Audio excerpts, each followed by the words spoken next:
శ్రీ గణేశాయ నమః, శ్రీ సరస్వత్యై నమః, శ్రీ గురుభ్యో నమః. భక్తులరా, వ్యాసప్రోక్త మహాభారత ఇతిహాసం యథాతథంగా చెప్పుకున్నాం. ప్రతి శ్లోకం దాని అర్థం. ఇందులో భాగంగా నేటి వరకు ఆది సభారణ్య విరాట ఉద్యోగ భీష్మ ద్రోణ కర్ణ శల్య సౌప్తిక స్త్రీ పర్వాలని 11 పర్వాలు పూర్తి చేసాం. 12వదైన శాంతి పర్వంలో కూడా మనం 238వ అధ్యాయం వరకు చెప్పుకున్నాం. ఈ రోజున 239వ అధ్యాయాన్ని ప్రారంభం చేద్దాం. ప్రారంభించే ముందు వ్యాస భగవాను ప్రార్థన చేసుకుందాం. వ్యాసాయ విష్ణు రూపాయ వ్యాస రూపాయ విష్ణవే నమో వై బ్రహ్మనిధయే వాసిష్ఠాయ నమో నమః. నారాయణం నమస్కృత్య నరం చైవ నరోత్తమం దేవీం సరస్వతిం వ్యాసం తతో జయముదీరయే. అంజనానందనం వీరం జానకీ శోకనాశనం కపి సమక్షహంతారాం వందే లంకా భయంకరం. సదా నింబవృక్షస్య మూలాధివాసాత్ సుధా శ్రావణం తిక్తమప్యప్రియంతం తరుం కల్పవృక్షాదికం సాధయంతం నమామీశ్వరం సద్గురుం సాయినాథం. సమర్థద్గురు సాయినాథ్ మహారాజ్ की जय. భీష్మమువాచ ఇత్యుక్తో అభిప్రశశ్చైతత్ పరమర్షేస్తు శాసనం మోక్షధర్మార్థ సంయుక్తం ఇదం భ్రష్టుం ప్రచక్రమే. భీష్ముడు చెప్తున్నాడు. ఈ రీతిగా వ్యాసుడు ఉపదేశించిన తర్వాత శుకుడు తండ్రిని బాగా ప్రశంసించి మోక్ష ధర్మానికి సంబంధించి ఇలా అడగసాగాడు. సుఖ ఉవాచ ప్రజ్ఞావాన్ శ్రోత్రియో యజ్వా కృత ప్రజ్ఞో నూయక అనాగతమనైతిహ్యం కథం బ్రహ్మాధిగచ్చతి.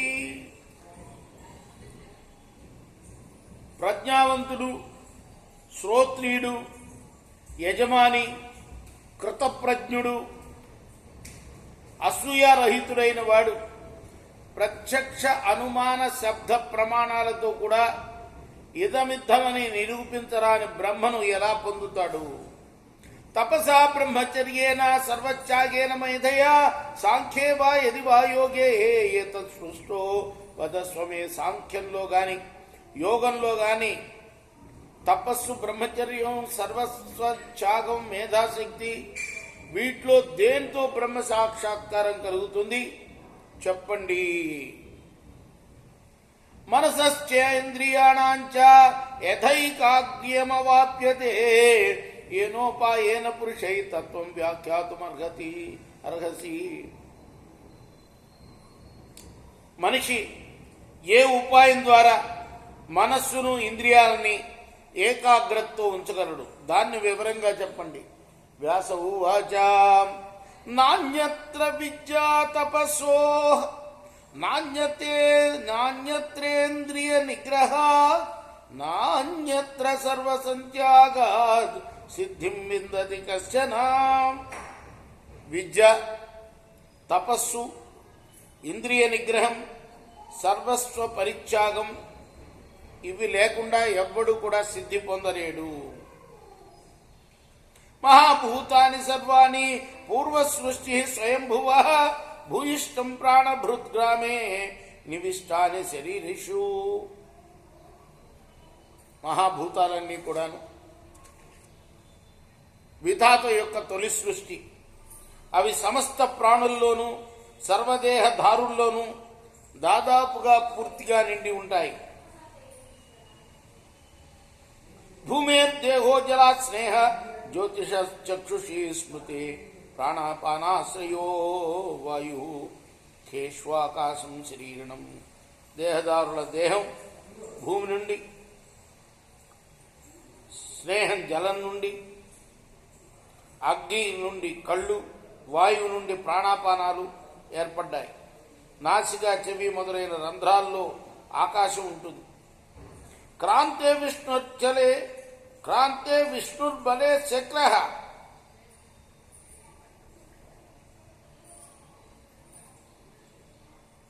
కోస్తే నిర్భోక్తుమిచ్చతి కర్ణయో ప్రతిశ శ్రోత్రం జిహ్వాయాం వాక్ సరస్వతి.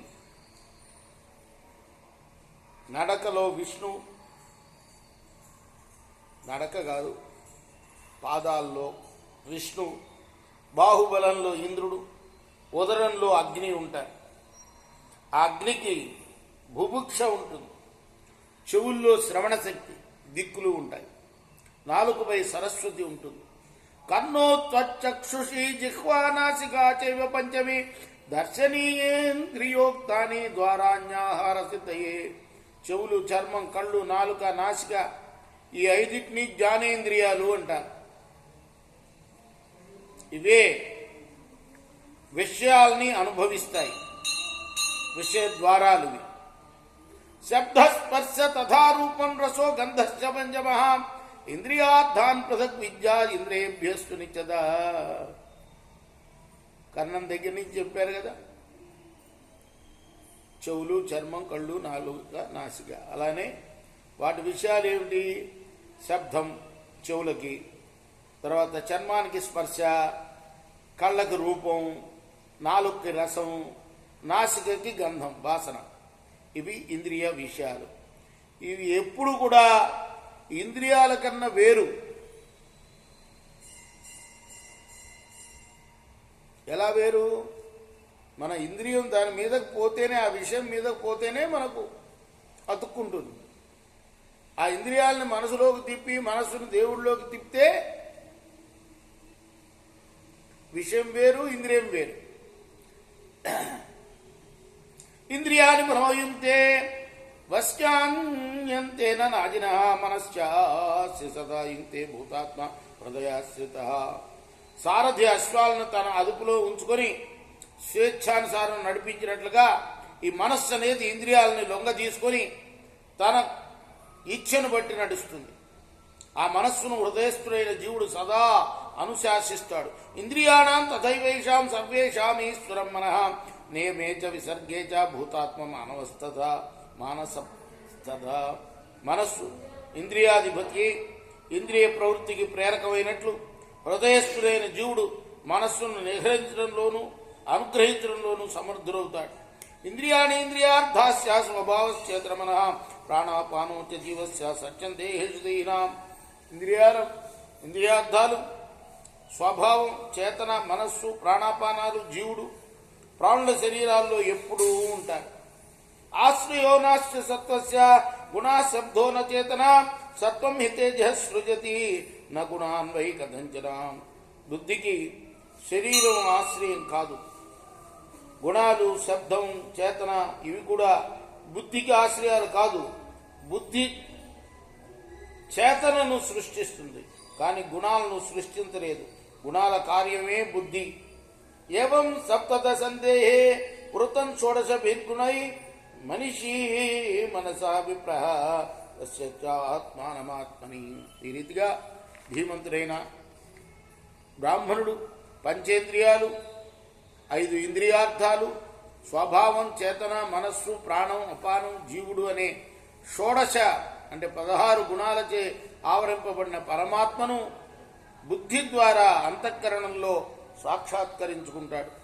నశ్యయం చక్షుషా దృశ్య నచ సర్వైరపేంద్రియ మనసా తు ప్రదీపేన మహానాత్మ ప్రకాశతే.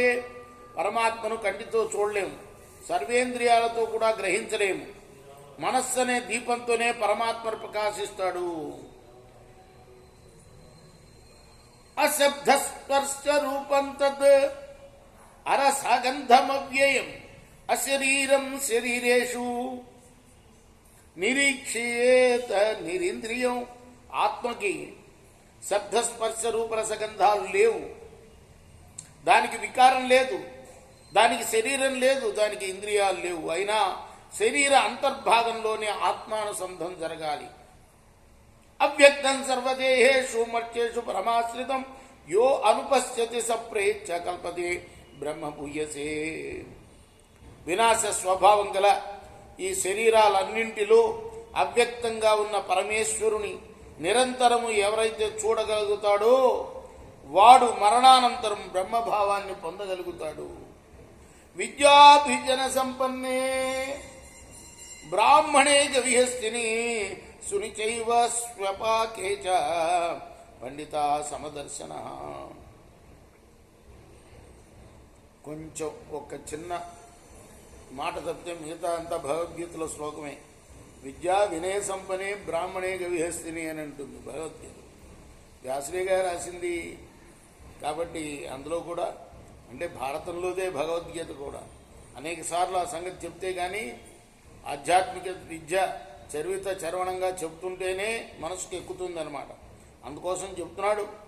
పండితులు అనేవాళ్ళు ఎప్పుడు కూడా బ్రాహ్మణుడి ఎందు కానీ, గోవును ఎందు కానీ, ఏనుగునందు కానీ, కుక్క ఎందు కానీ, చండాలుడి ఎందు సమానంగా ఉన్న బ్రహ్మను దర్శిస్తారు. వాణ్ణే పండితుడు అంటారు. సహి సర్వేషు భూతేషు జంగమేషు ధ్రువేషు చ వసచ్చేకో మహానాత్మా ఏన సర్వమిదం తతం. ఆ పరమాత్మయే స్థావర జంగమాత్మకమైన సమస్త ప్రాణుల్లో కూడాను నివసించి ఉంటాడు. ఆయన విశ్వమంతా నిండి ఉంటాడు. సర్వభూతేషు చాత్మానం సర్వభూతాని చాత్మని యదా పశ్యతి భూతాత్మ బ్రహ్మ సంపద్యతే తదా. జీవుడు సర్వ ప్రాణుల్లోనూ తనలో సర్వ ప్రాణుల్ని చూడగలిగినప్పుడు బ్రహ్మభావాన్ని పొందగలుగుతాడు. యావానాత్మని వేదాత్మ తావానాత్మ బ్రహాత్మని ఏవం సత్వం వేదా సోమృతత్వాయ కల్పతే. జ్ఞానస్వరూపుడైన ఆత్మ తన యందు ఉన్నట్లే అందరి యందు ఉన్నాడని నిత్యము ఎరుక కలిగిన వాడెవడో వాడు అమృతత్వాన్ని పొందదు. అమృతం అంటే మృతం లేని చోటు, అదే ముక్తి. దాన్ని పొందగలుగుతాడు. సర్వభూతాత్మ భూతస్య విభోర్భూతహితస్య చ దేవాపి మార్గ్యం ముఖ్యంతి అపదశ్చ పదైచిన. సర్వభూతాత్మయే సర్వభూత హితాన్ని కోరుతూ అన్యస్థానాలను అపేక్షించకుండా బ్రహ్మపదాన్ని మాత్రమే పొందగోరే జ్ఞానయోగి యొక్క మార్గాన్ని దేవతలు కూడా నిరోధించలేరు.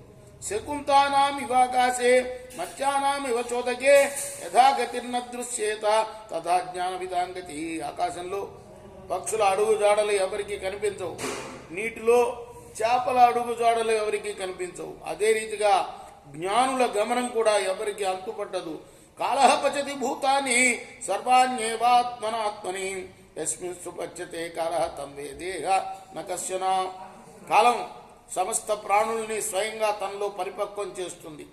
కాలం కూడా పరమాత్మ యందు పక్వం చేయబడుతుంది. పరమాత్మ కాలానికే కాలం, ఆయన్నెవ్వరూ తెలియరు. నూర్ధ్వం తిర్యచ్చ నాదో నచ పునః పునః న మధ్య ప్రతిగృహ్ణీతే నైవ కించిత్ కుతశ్చన సర్వేంతస్థాయి మే లోక బాహ్యమేషాం న కించన. పరమాత్మ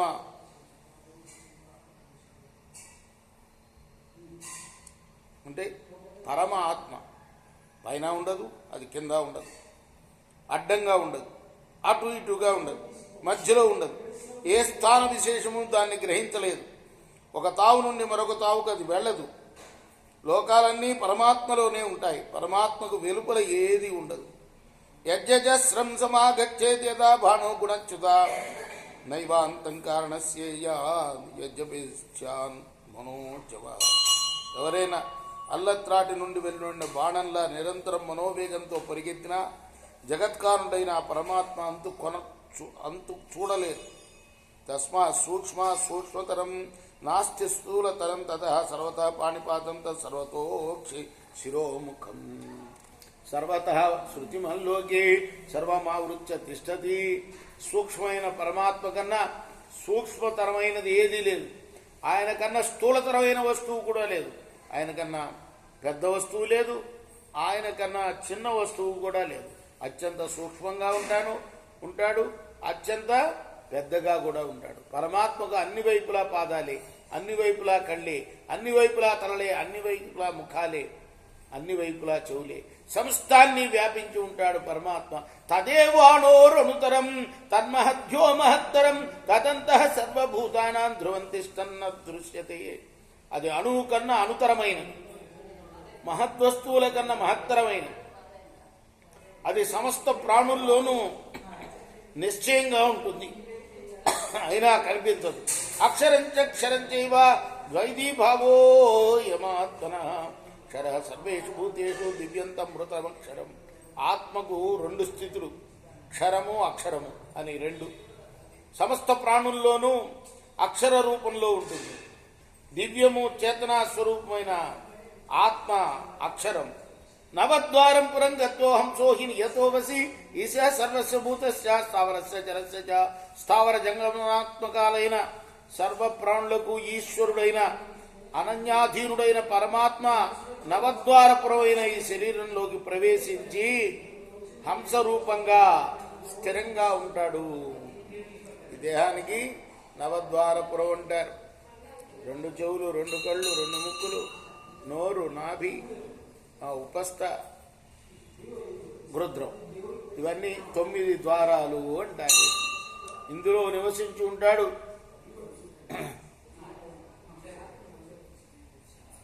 స్థావర జంగమాత్మకమైన సర్వప్రాణుల్లో కూడా, స్థావరాలంటే వృక్షాలు, కదలనివి, పర్వతాలు కూడా, తర్వాత జంగమాలంటే మనుషులు, పశువులు, ఇవన్నీ. హాని భంగ వికల్పానా నవానాం పంచేన చ శరీరాణామజశాహు హంసత్వం పారదర్శిన. తత్వజ్ఞాని హాని భంగ వికల్పాలతో కూడిన నూతన శరీరాలను మాటి మాటికి ఆశ్రయిస్తున్నందువల్ల జననరహిత పరమాత్మ అంశైన జీవాత్మను హంస అంటారు. హంసోత్తం చాక్షరం చేవా కూటస్థం యత్తదక్షరం తద్విద్వానక్షరం ప్రాప్య జహాతి ప్రాణజన్మని. హంస పేరుతో ప్రతిపాదింపబడ్డ అనశ్వర జీవాత్మ కూటస్థుడైన పరమాత్మయే. ఆత్మ సంబంధమైన యథార్థ జ్ఞానాన్ని తెలిసినవాడు ప్రాణము, జన్మ, మృత్యు అనే బంధాల నుండి బయటపడతాడు. ఇది శ్రీ మహాభారతే శాంతి పర్వణి మోక్షధర్మ పర్వణి సుఖానుప్రశ్నే 1940 ఇది వ్యాస ప్రోక్త మహాభారత ఇతిహాసంలోని శాంతి పర్వంలోని 239వ అధ్యాయం. రేపు 240వ అధ్యాయాన్ని ప్రారంభం చేద్దాం. కృష్ణార్పణమస్తు. సాయి కృష్ణార్పణమస్తు. స్వస్తి ప్రజాభ్యః పరిపాలయంతాం న్యాయేన మార్గేణ మహిమహీషా. గోబ్రాహ్మణేభ్యః శుభమస్తు నిత్యం. లోకాః సమస్తాః సుఖినో భవంతు.